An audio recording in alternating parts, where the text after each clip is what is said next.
নমস্কার বন্ধুরা, চলে এলাম আপনাদের প্রিয় সিরিয়াল তুই আমার হিরোর আজকের ধামাকেদার এপিসোডের এক বিশাল ও বিস্তারিত রিভিউ নিয়ে। আজকের পর্বটা দেখার পর আমি নিশ্চিত আপনারা কেউই সিট থেকে নড়তে পারেননি।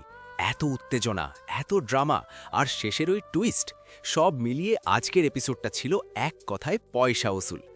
আজকের পর্বে যা যা ঘটল তা যেন বহুদিন ধরে জমে থাকা বারুদের স্তূপে আগুন লাগিয়ে দেওয়ার মতো। প্রথমেই আসি আদালতের দৃশ্যে। আমরা সবাই জানতাম যে সুচন্দ্রিমা আজ চুপ থাকবে না, কিন্তু ও যে এভাবে রুদ্রজিতের মুখোশ সবার সামনে খুলে দেবে সেটা ছিল দেখার মতো। সুচন্দ্রিমা আজ আর ভয় পায়নি। সে সোজাসুজি বিচারকের সামনে দাঁড়িয়ে বলে দেয় রুদ্রজিতের সেই জঘন্য কীর্তিরা কথা। কিভাবে রুদ্রজিৎ তাকে প্রেমের ফাঁদে ফেলেছিল, কিভাবে তাকে ভুল বুঝিয়ে তাদের ডেরায় নিয়ে গিয়েছিল এবং তারপর পানীয়র সঙ্গে ওষুধ মিশিয়ে তাকে অচৈতন্য করে তার শ্লীলতাহানি করার চেষ্টা করেছিল, সবটাই সে আজ আদালতের সামনে উগড়ে দিয়েছে। বন্ধুরা, এই দৃশ্যটা দেখার সময় আমার গায়ের লোম দাঁড়িয়ে গিয়েছিল, কারণ এতদিন আমরা দেখেছি শয়তানরা জিতে যাচ্ছে, কিন্তু আজ সত্যের জয় হয়েছে। রুদ্রজিৎ অবশ্য শেষ চেষ্টা করেছিল। সে চিৎকার করে ওঠে, মিথ্যে কথা, এসব আমাকে ফাঁসানোর চক্রান্ত। তার সেই চিরাচরিত ন্যাকামি আর অভিনয়, কিন্তু আজ আর তার কোনো অভিনয় কাজে আসেনি। মহাগৌরী যখন রুদ্রজিতের দিকে আঙুল তুলে হুঙ্কার দিয়ে বলল, আর একবার মিথ্যে বললে তোকে এখানেই চাপকে সোজা করে দেব। ওহ, মহাগৌরীর সেই রুদ্রমূর্তি দেখে রুদ্রজিতের তো বটেই, আমারও মনে হলো আজ আর রক্ষা নেই। অবশেষে এলো সেই মাহেন্দ্রক্ষণ। বিচারক সমস্ত প্রমাণ এবং সুচন্দ্রিমার জবানবন্দি শুনে রায় ঘোষণা করলেন। রুদ্রজিতের 7 বছরের জেল। হ্যাঁ বন্ধুরা, 7 বছর। রুদ্রজিতের বাবা মা তো ওখানেই মাথায় হাত দিয়ে বসে পড়লেন।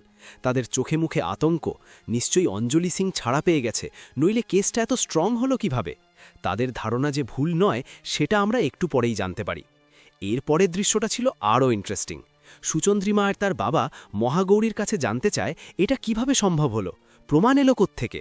তখন মহাগৌরী যে উত্তরটা দিল সেটা শুনে জয়জিৎ শর্মার পায়ের তলার মাটি সরে যাওয়ার জোগাড়। মহাগৌরী বলল, বজরাং বলির এক দূত আমার মাকে বাঁচিয়েছে। সে ভিডিও কল করে দেখিয়েও দিয়েছে যে তার মা সুরক্ষিত। জয়জিৎ শর্মা আর তার স্ত্রী সায়ন্তনী তখন আড়ালে আলোচনা করতে থাকে, কে এই বজরাং বলির দূত, কেন বারবার মহাগৌরীকে সাহায্য করছে। তাদের সন্দেহ নিশ্চয়ই মহাগৌরীর সঙ্গে ওই অজ্ঞাত পরিচয় ব্যক্তির কোনো গভীর কানেকশন আছে। আর বন্ধুরা, আমরা তো জানি এই কানেকশনটা আসলে রক্তের, আসলে আত্মার। আজকের এপিসোডের সবথেকে হাই ভোল্টেজ মোমেন্ট ছিল যখন সবাই কোর্ট থেকে বেরোচ্ছিল।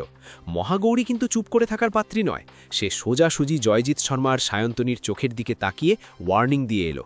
সে স্পষ্ট বলল, এরপর থেকে সাবধানে থাকবেন, কারণ এবার যদি কোনো প্রমাণ আমি জোগাড় করে ফেলি তাহলে আপনাদেরও জেলের ভাত খেতে হবে।